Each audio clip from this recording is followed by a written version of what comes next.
The first light of dawn touched the old mountains of Earth when the ship appeared in the sky. It was not made of metal known to man. It was smooth like glass and bright like a small sun. People across the world stopped what they were doing and looked up. Some thought it was a comet. Others prayed. But the truth was far stranger. It was not a visitor from space. It was a hunter. The ship did not speak. It simply hovered for hours, scanning the planet below. Its sensors moved through oceans, cities, and deserts. The beings inside called themselves the Cathari.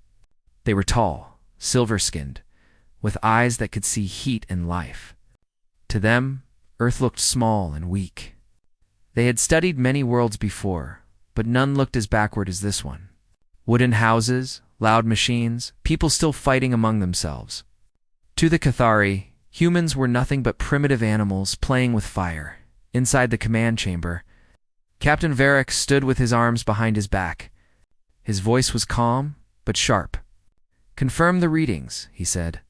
"No advanced weapon signatures, no orbital defense, no global shield grid." His officer nodded. "Nothing, Captain. They are centuries behind us. This world will be easy to claim." Varric smiled. "Primitive life always bends to power. Begin Phase 1. Let them know who owns this sky now." Moments later, a beam of light struck the desert outside Cairo. The ground shook. Sand turned to glass. People screamed and ran. News spread across the globe in minutes. Cameras recorded the glowing ship above. Governments tried to respond, but their jets and missiles could not even reach the alien craft. Every attempt failed before it began. From their orbit, the Cathari watched the panic with amusement. "They are so slow," one soldier said. "No energy fields, no plasma cannons. They still use fuel and bullets." Another laughed. "They are children with toys." But down on Earth, something was happening that the aliens did not see. Inside an old bunker in Nevada, a group of people watched the same images. They were silent for a long time. Finally, an old man in a gray uniform said, "It's happening again." His name was General Ross. He had seen strange things before, things the public never knew. He turned to a scientist beside him. "Wake the sleepers," he ordered. The scientist hesitated. "Sir, the project was never completed. It could kill them." Ross looked at the screens showing the alien ship moving closer to the cities. "If we do nothing, we are already dead. Wake them." Miles below the surface, heavy doors opened. Lights turned on, one by one. Inside glass chambers, shapes began to move. Human, but different. Stronger, faster, built for war. They were not machines, but they were not normal men either. They were the result of a secret project called ARES, a plan made long ago in case the stars ever came for Earth. Above the planet, Captain Varric gave his final order. "Send the drones. Burn their communication lines. Make them understand."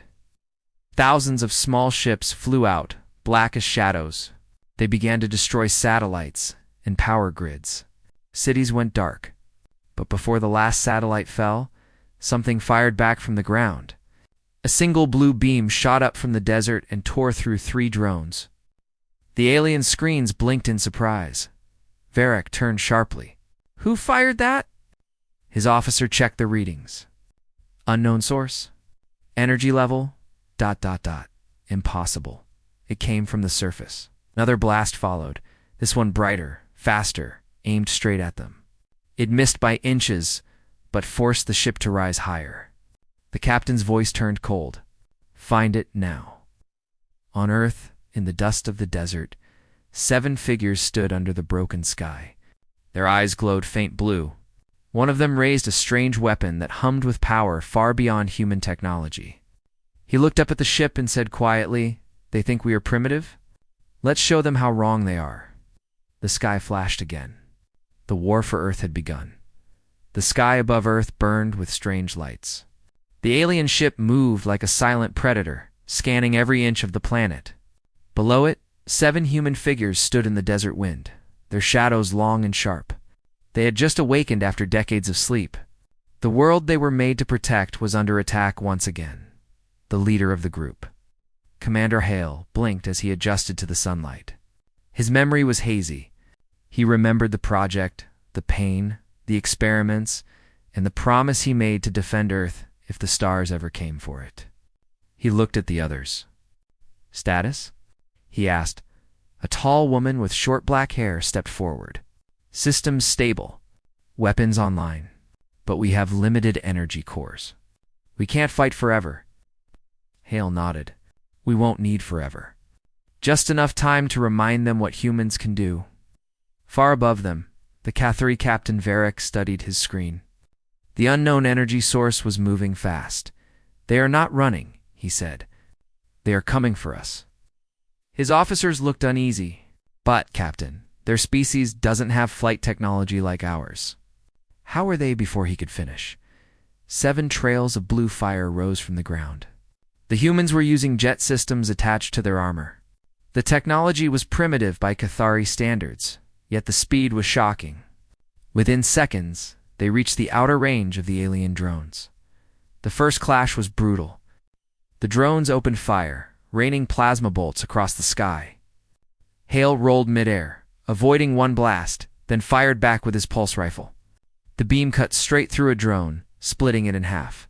Sparks rained down like stars. "Targets locked," shouted Mira, the team's sniper. She fired 3 times in quick bursts, taking down more drones. The humans moved like lightning, unpredictable and fierce. From the mothership, Varric watched the battle in disbelief. Impossible. They have no interstellar craft, no plasma core weapons. How are they doing this? His officer checked the data. Their weapons are powered by unstable fusion. It shouldn't work. But it is. Varric's face hardened. "Then we stop holding back. Deploy the hunters." From the belly of the ship, 5 massive machines dropped through the clouds. Each one was taller than a building, built with armor that could survive a meteor strike. Their glowing red eyes locked onto the humans.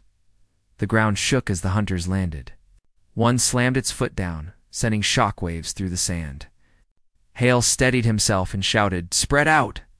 Take them down before they form a line." The air exploded with sound.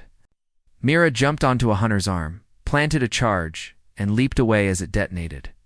The explosion tore off part of its armor, but the machine kept moving. Hale charged forward, punching straight through another's chest with a powered gauntlet. But for every one they damaged, 2 more drones appeared. The team was fighting hard, but the aliens had endless machines. In orbit, Captain Varric was calm again. Primitive or not, they cannot fight numbers. Overload all remaining drones. End this. The drones' lights turned red. They began to dive, exploding near the humans. The desert became fire. Hale's team took cover behind rocks, shields glowing with stress. "We can't hold," shouted Mira. "Then we don't," Hale said.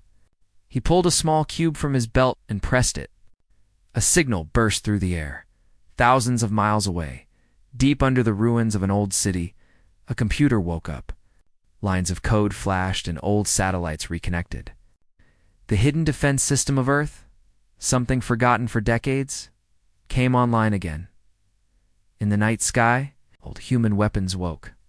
Massive railguns hidden in mountains and under oceans turned toward the alien ship. Within seconds, the first shot fired. A beam of light so bright it blinded every camera on Earth. The Cathari ship shook violently. "What was that?" an officer screamed. "Surface cannon," Varric said. But that power, how could a primitive world, before he could finish, another beam hit the ship's side, tearing through its shields. Systems began to fail. Sparks flew. Varric's face darkened. Enough. If they want war, they will have war. Prepare the planetary strike. On the surface, Hale looked up at the glowing clouds. He felt the ground tremble. He knew the aliens were about to unleash something massive. He turned to his team. "We just woke up," he said. "Now we show them what it means to be human." The desert wind carried the sound of thunder. The next wave was coming. The air turned red before the first blast hit. From orbit, the Cathari ship released a storm of plasma across the sky. The light was brighter than the sun. Whole valleys glowed for seconds, then turned to ash. Commander Hale watched the fire spread over the horizon. His helmet shield dimmed the glare, but he could still feel the heat. "They've started the planetary strike," he said through the cum. "Everyone move. We need to draw their fire away from the cities." The team split up, each racing in different directions with rocket boosters flaring blue. Their armor was scorched, their energy cores almost empty, but none of them slowed down. Above them, drones poured from the mothership like metal rain. Mira's voice crackled in Hale's ear. "Commander, I've got civilians trapped near the old power station. Hundreds of them. Get them underground," Hale ordered. "We'll buy you time." Far above, Captain Varric stood at the edge of the command platform. The humans were still fighting. Even after losing half their cities, they refused to surrender. He could not understand it. "Why don't they yield?" he asked. His second officer replied, "Because they don't know when to stop. Their kind fights until nothing is left." Varric's eyes narrowed. "Then we will take everything." He turned to his engineers. "Activate the planet spear." The night after the explosion was quiet. Smoke covered the stars and the world below burned in silence. People thought it was over. The great alien ship had fallen, and the strange soldiers in metal suits had vanished into the desert wind. For a few hours, Earth finally breathed. Then the sky changed again. Far above the clouds, the moon's shadow moved unnaturally. Hidden behind it were shapes dark, massive, alive with light. One by one, they came into view. Dozens of new ships, bigger than the first. Stronger General Ross stared at the radar screen inside the command bunker. Red dots filled the display, multiplying by the second. His voice broke the silence. "They're not done with us. They've sent the fleet." Commander Hale stood beside him, armor still scorched from battle. "How long before they enter orbit?" 15 minutes, Ross said quietly. "And this time they know what we can do." Hale looked around the room. Engineers, soldiers, scientists all, exhausted but alive. He took a deep breath. "Then we don't hide. We fight them here. All of us." The general turned to him. "We've got no working satellites, no global defense, no air force. What do you plan to fight them with?" Hale's eyes narrowed. "With everything that's left, across the world, old systems came online. Hidden silos, deep-sea launchers, and underground labs, long forgotten by history. Humanity had been preparing for a threat like this without even realizing it. Not alien invasion, just war, survival, fear. But now all that technology would be used for one purpose, to defend Earth, as the Second Fleet entered orbit." The Cathari leader, Supreme Admiral Sarek, observed the burning planet below. "They destroyed Varric's ship," he said. "Interesting. Perhaps he underestimated them." Second officer replied, "Primitive life often resists death, but resistance changes nothing. They are still beneath us." Sarek smiled thinly. "Then we will teach them despair." The command to attack was given. The new ships unleashed swarms of drones, millions this time. The sky filled with silver streaks as the invasion began again. On the surface, Hale's team prepared for the assault. Mira checked her rifle, the barrel still cracked from the last battle. "We can't win a fight like that, Commander." "There are too many," Ale nodded. "Then we don't fight them, Hedden. We make them bleed for every inch." He opened a link to command.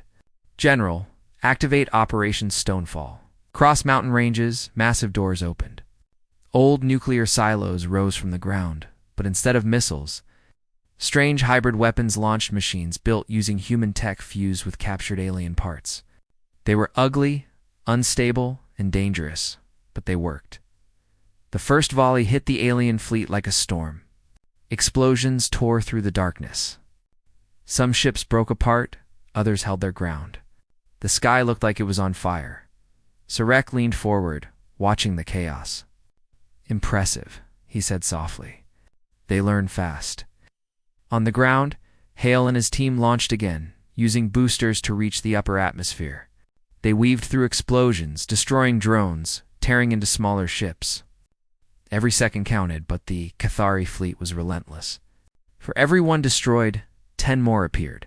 The humans fought bravely, yet they were being pushed back. Mira's armor cracked open, her jet system failed, and she fell through the clouds. Hal dove after her, catching her just before impact. He landed hard, the ground shaking beneath him. "You're not done yet," he said. She smiled weakly. "You always say that." Above them, a giant ship began charging a weapon larger than any seen before. It aimed directly at the Earth's surface. If fired, it would erase everything within 1,000 miles. Inside the command bunker, Ross saw the readings. "It's charging something massive. All units, fall back." But Hale didn't move. He stood in the open desert, staring at the weapon. His suit's power core blinked red. He knew what he had to do. He opened a secure line. "Ross, listen carefully.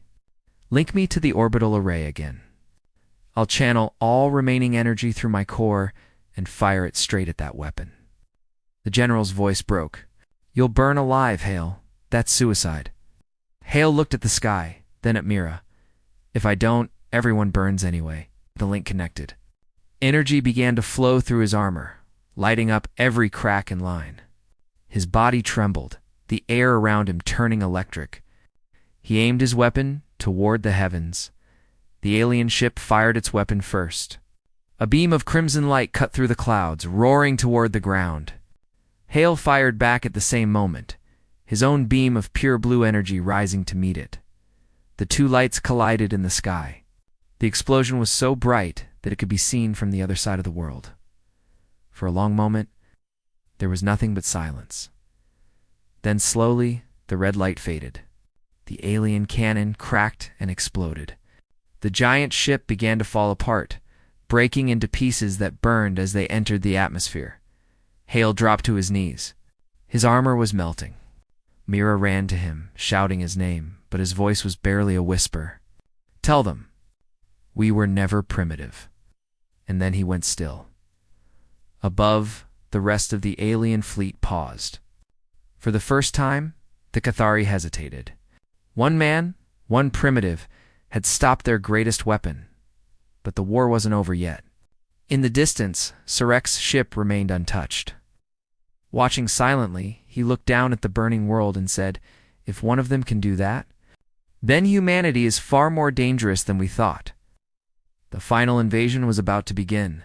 Smoke covered the horizon like a black sea. The great ship Hell destroyed was gone, but the war was far from over. Pieces of alien metal still rained from the sky, glowing as they fell. Cities that survived the first wave were in ruins. The power grid was gone. Communication was gone. In the command bunker, General Ross stood silently over the table. The screen before him showed the Earth in red zones H1, a destroyed region. He rubbed his eyes. "We've lost half the planet," he said softly. The voice of a soldier came through the radio. "Sir Commander Hale's last transmission confirms target neutralized." "But we lost him." Ross closed his eyes. "He saved us all." Outside, Mira walked through the desert, her armor cracked and burned. Her helmet was gone, her hair covered with dust. She looked at the sky where the beam had struck. The clouds were still glowing faint blue, like the memory of Hale's power. She whispered, "You didn't die for nothing." But as she spoke, the ground began to tremble again.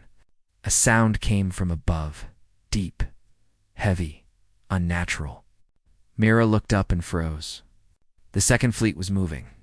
Thousands of ships aligned in formation, creating a shadow that swallowed the sun. High above, Supreme Admiral Sarek stood on his command bridge, surrounded by silence. His eyes were cold silver, and his armor was made of black metal that seemed to breathe. "Prepare descent," he said. "No more games. We will cleanse this world." His officers nodded and entered the codes. The ships began to release something new, massive pods falling from orbit. Each one hit the ground with a quake. From them came soldiers stall, armored beings of living metal. The Cathari ground army had arrived. Human defenses broke quickly. The alien soldiers moved fast, cutting through tanks and walls like paper. Cities fell one by one. The survivors ran toward the mountains, hiding wherever they could, in the chaos. Mira and what remained of Hale's team regrouped. Only 4 of them were left. They found shelter in an old mining tunnel. Inside, a few soldiers and civilians were gathered. The air smelled of smoke and fear. A young soldier asked, "Ma'am, is it true?" Commander Hale stopped their weapon. Mira nodded slowly. "Yes." He stopped it alone. "Then we can still win," the boy said, his voice shaking but hopeful. Mira looked at him for a long time. "We can't win by being stronger," she said. "But maybe we can win by being smarter." She opened the holographic map. "The aliens use a hive signal to control their ground forces. If we take out their signal core, we can blind their army. They'll lose coordination." One of her team, Jin, frowned. "That core is inside Surek's flagship. It's suicide." Myra looked at him. "Then we die with purpose." Far above them, Surek's ship hovered over the Atlantic Ocean. It was larger than any human city, dark as night and wrapped in energy fields. Deep inside, the signal core pulsed like a heart. At the same time, General Ross was making his own plan. He contacted Mira through the broken comms. "We found a way to open a path to the flagship," he said. "Old orbital cannons damaged but still functional. If you launch from the Andes, you'll have a short window to reach them." Mira smiled faintly. "That's all we need."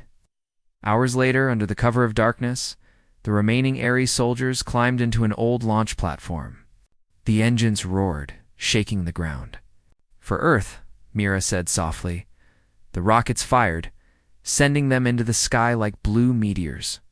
They passed through clouds of burning debris, dodging drones and energy bolts. The night was alive with fire. Inside the alien flagship, Sarek felt the shockwave. "Incoming objects," an officer reported. Sarek smiled. "Let them come. I want to see these creatures with my own eyes." The Ares soldiers landed on the ship's hull with a crash. Sparks flew as they cut through the outer plating. Inside, alarms screamed. The corridors glowed red as the humans entered. Every step echoed like thunder. Alien soldiers rushed to stop them, but the humans moved like ghosts, silent and deadly. Mira led the charge, her damaged armor glowing faintly from the power still inside it. She didn't stop. Not for fire. Not for pain.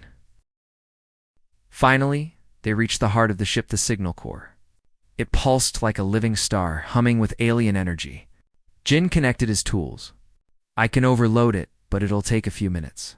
"Do it," Mira said. The doors burst open. Sarek himself entered, tall and calm. His eyes glowed white. "You're impressive for primitives," he said. "You destroyed one ship. Now, you die on another." Mira raised her weapon. "We're not primitives. We're survivors." The battle that followed shook the entire ship. Sarek moved like lightning, his blade slicing through the air. Myra blocked, countered, but his strength was overwhelming. Sparks flew as their weapons clashed again and again. Jin shouted, "Cores overloading." 30 seconds. Mira screamed, pushing Sarek back with the last of her strength. The energy from the core pulsed brighter, filling the room with white light. Sarek looked around in shock. "What have you done?" Mira smiled faintly. "What humans always do when cornered." The ship began to shake violently. The explosion that followed tore across the sky, lighting up the world below like a second sun. The explosion was brighter than the dawn. It spread across the sky like a wave of light, shaking the clouds and turning night into day. For a few seconds, every screen, every satellite fragment, every camera on Earth went white. Then silence fell deep, heavy silence. Inside the command bunker, General Ross stood frozen, watching the display go dark. "We lost their signal," an operator said. "The flagship. It's gone." Ross didn't speak. His throat was tight. For days he had seen nothing but destruction, defeat, and death, and now, for the first time, he saw hope. He turned to the map. The red zones began to flicker. The alien ground forces, without their signal core, stopped moving. Across the planet, machines stood still. The Cathari drones dropped from the sky like broken toys. The soldiers, once unstoppable now, wandered aimlessly, their minds cut from the hive, the war machine that had crushed worlds. Before was suddenly blind and silent, Ross took a deep breath. They did it, he whispered. Mira, she did it. Far above the earth, pieces of Surek's flagship burned as they fell through the atmosphere. Inside what remained of the command chamber, Mira opened her eyes slowly. Her armor was shattered. The room around her was destroyed, filled with smoke and broken light. She coughed and looked around. Jin was lying a few feet away, motionless. The others were gone. Only silence remained. Through a broken window, Mira could see the curve of Earth below, blue, scarred, and alive. For a moment she just stared. The world looked fragile and beautiful. We did it, Hale, she whispered. We saved them. The wreck began to break apart. Mira crawled to the edge and looked down at the endless sky beneath her. Her energy core was almost empty. There was no way home. She smiled weakly and whispered, worth it. Below, streaks of light crossed the clouds. Escape pods, alien survivors trying to flee. But from hidden bunkers and mountain batteries, human defenses came back online. Old satellites reactivated, guided by human hands. Missiles launched from sea and land, shooting down the falling pods one by one. This time it wasn't chaos. It was precision. Humanity had learned. General Ross watched the skies clear. He stood tall, even though his body ached. Send the message, he said. Let the world know. Earth still stands. Across radio waves and broken networks, his voice carried everywhere, through ruins, shelters, mountains, and ships. This is General Ross. Command Earth. The alien fleet is destroyed. Their armies are down. Humanity still fights. Humanity still lives. The message spread like fire. In broken cities, people stepped out of the shadows. Children pointed to the sky. Soldiers lowered their weapons and began to cheer. For the first time in memory, Earth's people felt united not by fear, but by survival. Far from the planet, a single damaged alien ship drifted in the void. Inside, Supreme Admiral Sarek was alive, barely. His armor was cracked, his systems failing. He stared at the blue world shining in the distance. They were supposed to be weak, he whispered. How did they win? A voice from the ship's failing AI answered, cold and mechanical.